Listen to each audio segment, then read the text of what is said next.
everyone. So today we're going to focus on how to be successful with your interview at Databricks that focuses on pre-sale skills. This is called, I think, situational interview, right? And today, to discuss this, we have a special guest and colleague, Chris. Hi, Chris. Hello. Hi. It's so great to be here. I'm a huge fan of your videos, and so it's an honor to be talking to you today. Thanks, Chris. So Chris is the go-to person at Databricks when it comes to pre-sale skills and how to be successful as a solutions architect in pre-sales. So Chris, you're going to give us both advice on how to be successful for the interview, but also how to be successful in your career as a pre-sales professional. So let's start with the first question. So for the people that are preparing this kind of interview, or for anyone that wants to be successful in pre-sales in general, what is your top advice for, honing those skills, particularly for people who are very technical, but maybe have no experience in pre-sales? Yeah, it's a great question. And for me, the difference between somebody doing just any technical job and doing a pre-sales job, it's all about adding in some extra skills into the mix, some extra muscles that you've got to exercise that maybe you wouldn't have to if you were, just being a software engineer or something like that. So you need a good, solid technical basis. That's your foundation. But then what you're going to build on top of that are skills around communication, skills particularly around listening, skills as well around wanting to be curious and understand more about how businesses work, how they use technology to make them the more successful, to achieve better outcomes, and what that means to everybody working in the business. So not just the technical people, but all the people in all the different departments: finance, marketing, HR, operational departments, everybody. What does the technology mean for them? What does it open up for them? And being really curious and wanting to understand how the business works, how it makes money, what success looks like for it, and how technology can help with that. And then being able to open up those conversations. So I'm thinking all the time about communication skills, listening skills, research skills, and just general understanding. And can you tell us a bit, like very briefly, about your career and, how you got interested into, Sure. pre-sales in general? Yeah, so the reason I always say that the reason why I'm able to help people to be successful in this is because I've been doing it for a long time and I've made a lot of mistakes along the way, right? So I got in. Originally I wasn't a pre-sales technical person. I was kind of on the more on the customer side, building data warehouses and doing similar things. And but I always looked at pre-sales people and I thought that's quite an interesting job because it brings together some different aspects. And so in more than 20 years ago, I was in a situation where I suddenly was given the opportunity to go into a pre-sales role without really properly understanding, I think, what it was all about. And I realized then that this was a great job, right? It's one of the most interesting technical jobs that you can do if you what you like is variety, if you like meeting people, if you like having to really think hard about how do you explain complex technical ideas to people maybe who aren't as experienced in that area as you, and learning to speak different languages, if you like, of different types of people in the business. So I did that for many years in IBM. And in that time, I did a lot of things around data. So data warehousing, big data, ETL, business intelligence, all the things that we talk about now, data science, even to some extent.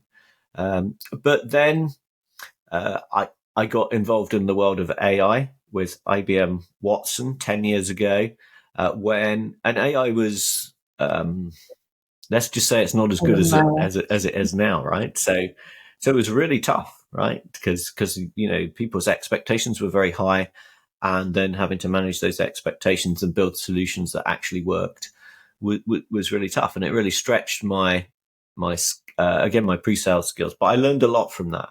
And so that's been my journey. And then 3 years ago, I joined Databricks, which is like, the perfect place for me, really, because it's data and AI, my two great passions coming together. And just a company that is growing and where you get to really exercise those pre-sales muscles I was talking about in new and exciting ways. Yeah, that's so true. I also really agree. I just love the variety of meetings that I can have in one day. 1 hour, I'm speaking with MLM engineers about AI. Another time, I'm talking about streaming. It's just, as you say, you're stretched and you have to really, like be technical, but at the same time, you really need to not only be technical, but try to understand what the customer needs so that then you can best help them. And that's something I really like about the job. So now, and people should really be listening now, can you walk us through a specific example of a role play scenario from this situational interview process and just explain in a nutshell how it works? Yeah. So what we're trying to do in the situational interview is to replicate the kind of situations that a solutions architect or solutions engineer in Databricks would find themselves in. So it's quite a hard example. In fact, I often say it's the hardest part of the process that we ask people to go through when they're coming into Databricks, because for a start, the role it's a role play, right? So let's get that out there first, right? It's a role play scenario, and the candidate for the interview is playing the part of a solutions engineer or solutions architect here at Databricks, and they're meeting with a customer, and in the audience and the customer are 3 or 4 people typically, and at least one of them, sometimes 2, is somebody from the business. Like a non-technical user. Exactly. Exactly, a non-technical person, right? So they might be a marketing person typically, or maybe from another part of the business, supply chain or something like that. The scenario is usually built loosely around a kind of a retailer. Because that's kind of easy for most people to relate to, the idea of, sales data and customer data and bringing those things together. But in some ways, the scenario is less important than the approach, right? So, what we're really testing in that interview is, to what extent can the person that wants to come into this kind of role adapt to a scenario where they're trying to gain as much information as possible, right? So remember I said about listening, but also asking really good questions, right? Doing what we call a discovery process. So in the scenario that you're given quite a lot of facts about the company, the fictional company that the role play is based on. You're given some of the challenges that they have, and some of those challenges are specifically data challenges, and some of them are more general business challenges. And what we're really looking for is for the candidate to really explore those challenges in a bit more detail. So rather than just leaping to, hey, you need Databricks, it's the answer to all of your problems, find out more about what those problems are. I sometimes explain it like this. The easiest way to do well in this interview is to make sure that it's the Databricks people that are playing the roles that do most of the talking. Right. So if you ask the right questions, they'll open up and they'll feed you ideas. Right. And that's very true about the real world where we talk to customers, right? The best meetings are the ones where the customers share lots of things with us and it becomes a dialogue. And then we're able to respond to the challenges that they're facing with some answers and some solutions, rather than, let's just turn up and present. And we're less concerned in this part of the interview process with, does this person have a lot of technical knowledge, or have they learned a lot of stuff about Databricks or Spark or any of our other technologies? We're much more concerned about how do they approach this quite tricky scenario where you've got a mixed audience. They're from the customer. You don't know all the facts yet, and you're trying to work out and learn as much as you can, right? So that's the scenario, and that's the setup. So when people are preparing for this, we ask them to think about how are they going to manage the time. It's a short window. The actual role play part of the interview is usually kind of 35, maybe 40 minutes. So how are they going to most effectively use that time? What are they going to have prepared? But also, how are they going to react to what might happen during the process, right? Because like in the real world, there might be some surprises, right? There might be some things that you weren't expecting. So how do you handle that? Yeah. So it's a hard thing to do. And the reason why we make it hard is because what we're trying to work out is whether the person that's in front of us has the ability to handle that kind of situation in the real world. Because I tend to think of it like this. There are lots and lots of people with great technical expertise, and there are roles for them in this industry, and there are roles for them in Databricks, but only a smaller percentage of those people, and I don't want to put a number on it, but it's less than half, right? Let's put it that way, would be able to do this solutions architect, solutions engineer kind of role, because it involves, as I said before, layering some extra skills on top of that technical depth. That's so true. I think you already started to answer the question that I was going to ask next, which is how does Databricks evaluate the pre-sale skills during the interview, and what qualities stand out the most? If you had to pick one, what would it be then? Overall, what I'm looking for is somebody who takes control of the situation, right? Who is managing to orchestrate the whole meeting, right? So that the customer feels that they've got fantastic value out of the meeting, they've learned something, and the candidate representing Databricks has also got what they want from the meeting. So they've learned a load of new information, they've been able to share things back, and you're starting to build what we call a trusted advisor relationship.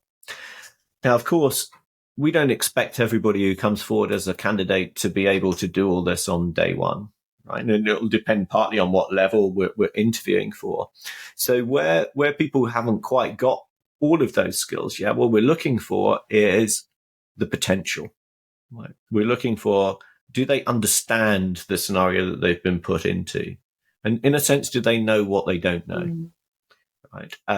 And are they able to react and to give kind of sensible responses and sensible ways of guiding the conversation, even if they don't know all of the answers, or they're a little bit unsure, or they're a little bit thrown by the scenario? That's okay. It's always about, could this person develop the seed of what they have and turn that into being an amazing pre-sales person?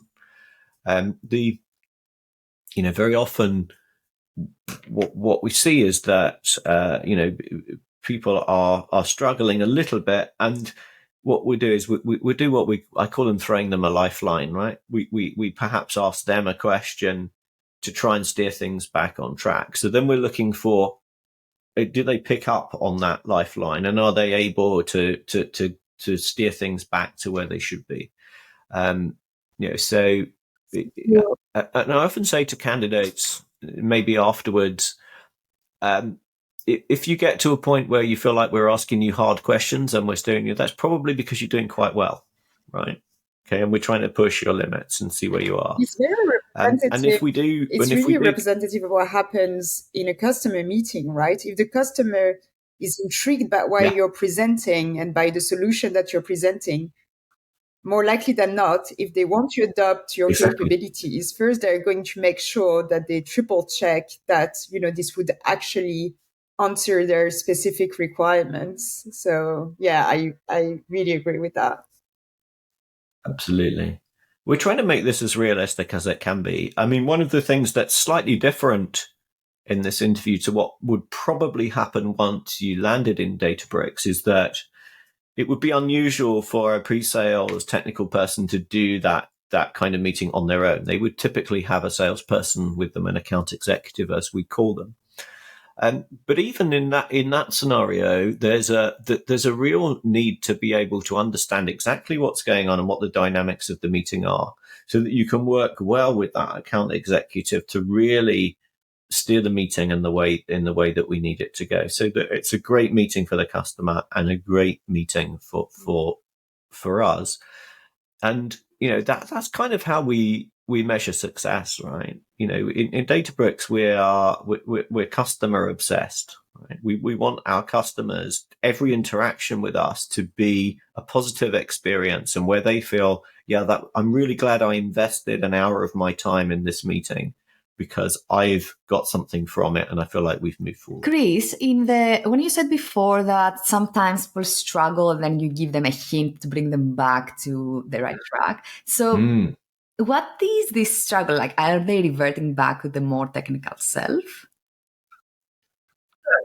Yeah. So some of the things that we see are, it's very easy, and we all do it, right? We all want to get back to our comfort zone. We all want to get into an area of conversation where we're comfortable, where we're knowledgeable, and we can show that we are perhaps more knowledgeable than the other people in the room. That's a very natural human thing to want to do. And so very often, candidates will have almost over-prepared on the technical aspects, right? They will have learned lots of facts about Databricks and Lakehouse and all the other things that we talk about. And that's important, but in this interview, you almost need to put that to one side and not come back too much there, particularly remembering that you have at least one, often two business people in the meeting, and you've got to keep their attention. And if you switch into talking what to them sounds like, techno babble, they will switch off, right?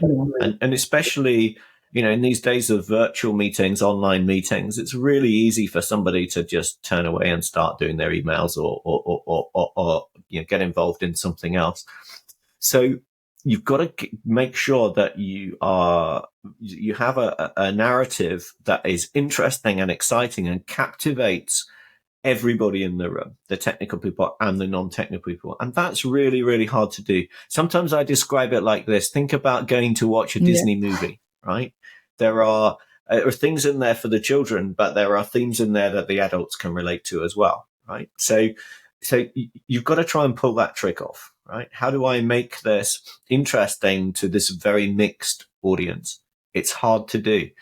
But if we can just see a spark that you can do that you have the potential to do that, and that you're able to engage people, that's what we're looking for. That's what we want to see. Excellent. Nice. Awesome. And last question on my side. How then is it important? How important is it to demonstrate both technical proficiency and then soft skills? I think you already answered this a bit. I think sometimes what I've seen in interviews is exactly what you said.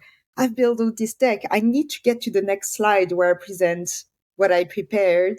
And people sometimes forget you were already evaluated on your technical skills.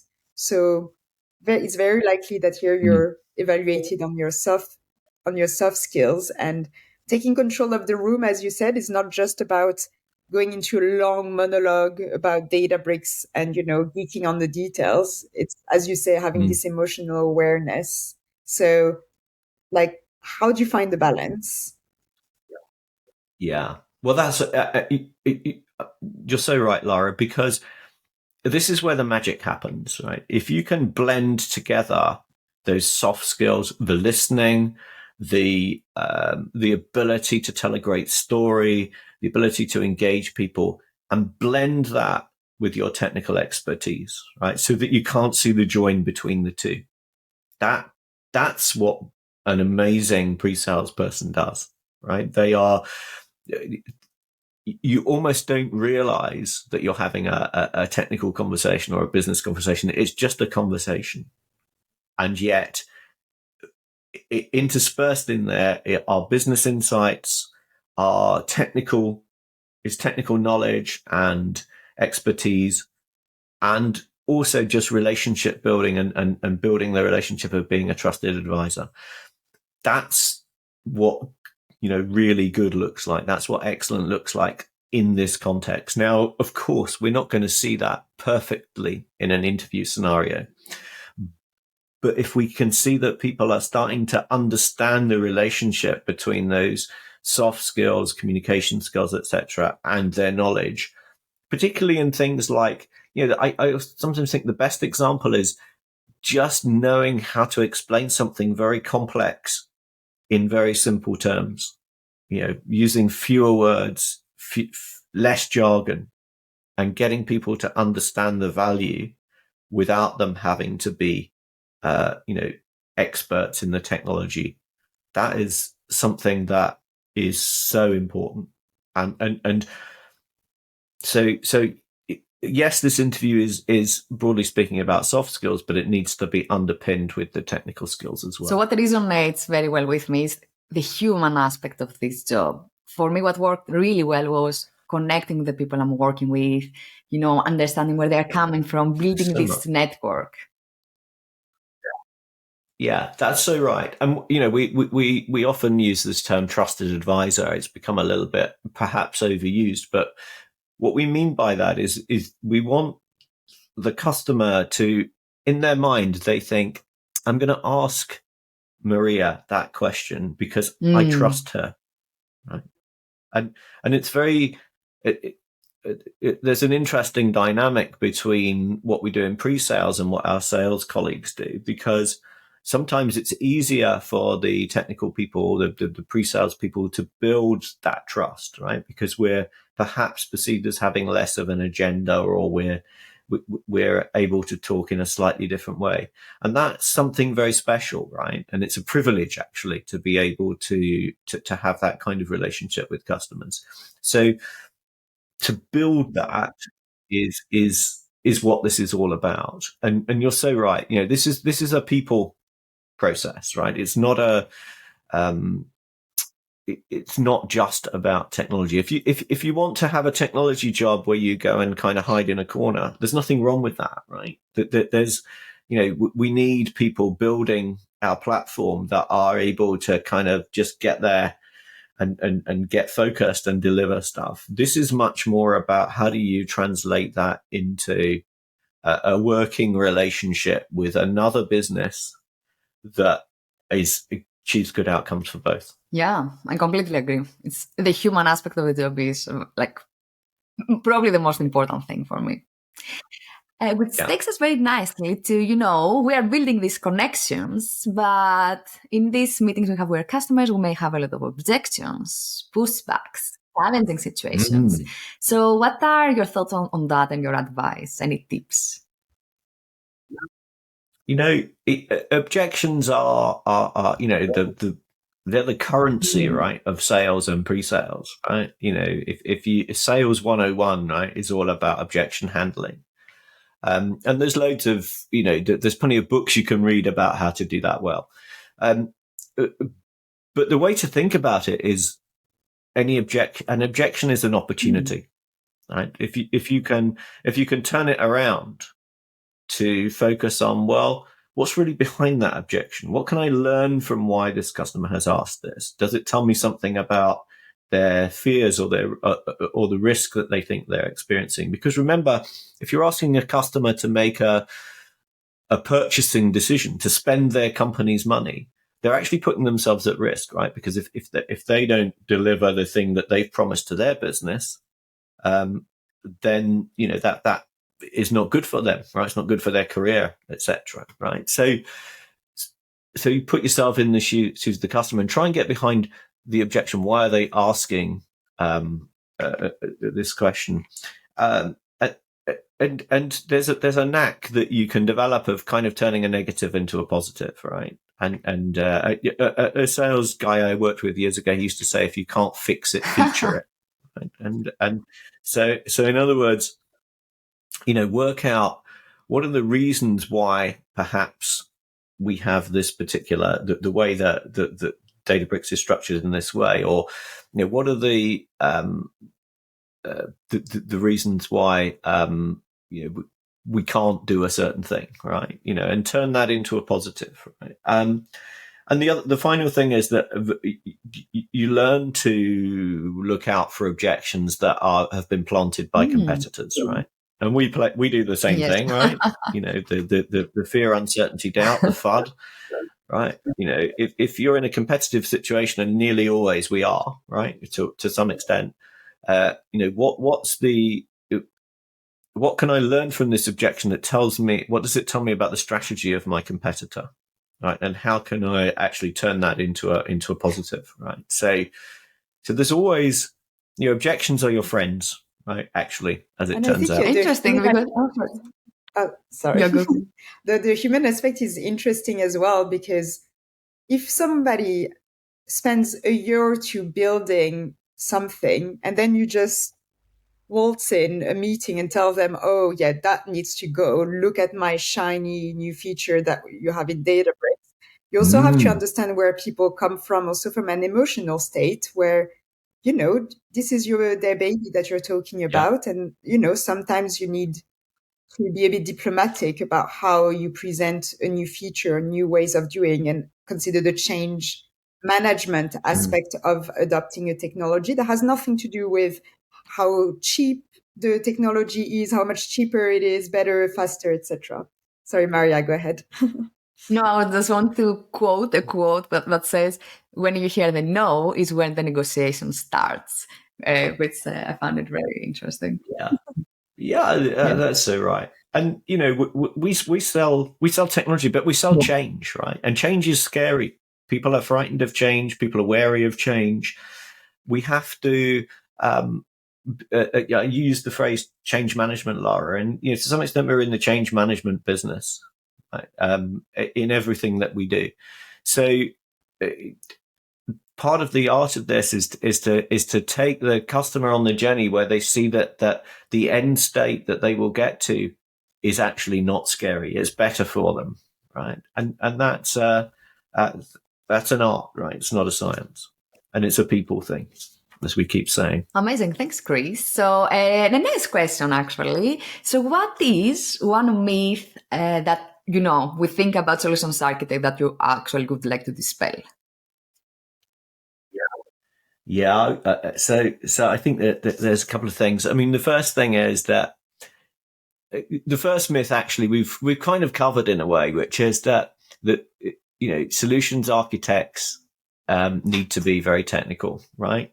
So solutions architects are technical. It's a technical role, particularly in Databricks. We pride ourselves on our technical depth, but it's so much more than that. And the other myth that I wanted to highlight really was the myth that solutions architects are all the same. Right? There's a mold, right? There's the perfect solutions architect. The strength is in diversity, right? And there's a role for solutions architects from different backgrounds and different experiences.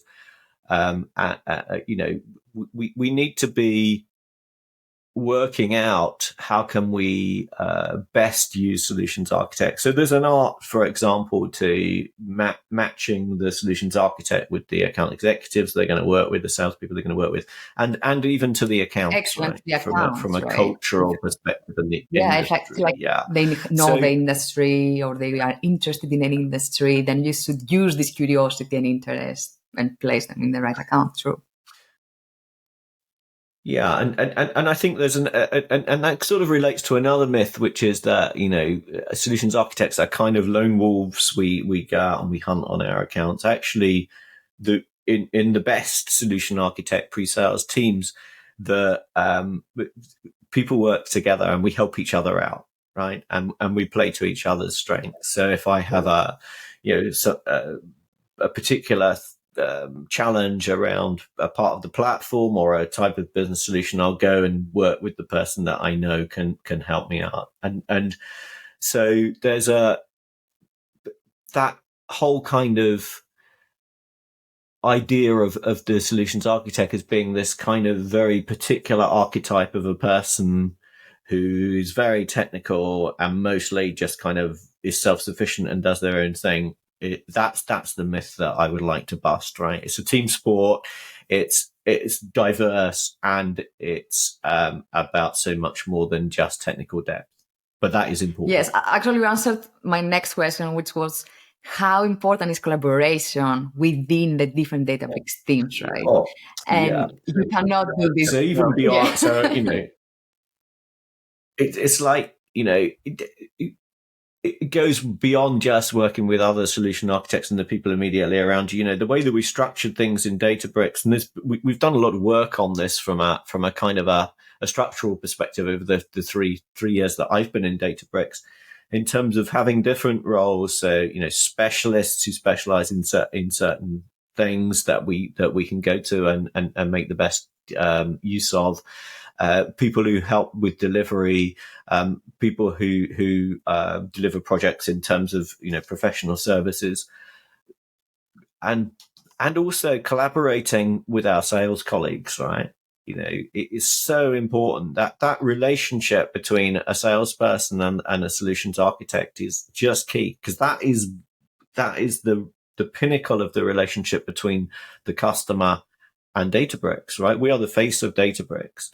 The customer's experience begins and it ends with us, and how we bring in the rest of the ecosystem around us, whether that be from inside Databricks or indeed from other partners that we work with. So collaboration is hugely important, and you just couldn't do your job without it. So you've got to learn how to do that well. And in particular, you've got to learn how to, if you're going to ask somebody to help you, right, to really be good at explaining what help you need and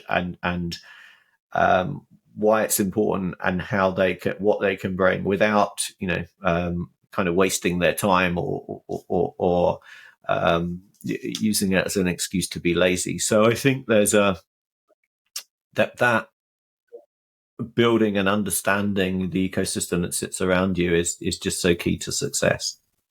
Amazing. Thank you, Chris, for this amazing discussion. Thank you. Thank you. Yeah.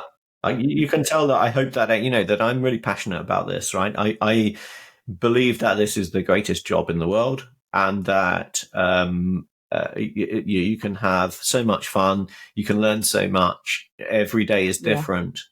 But it's not an easy world to live in. So, be prepared for that, but also be prepared to just have a lot of fun.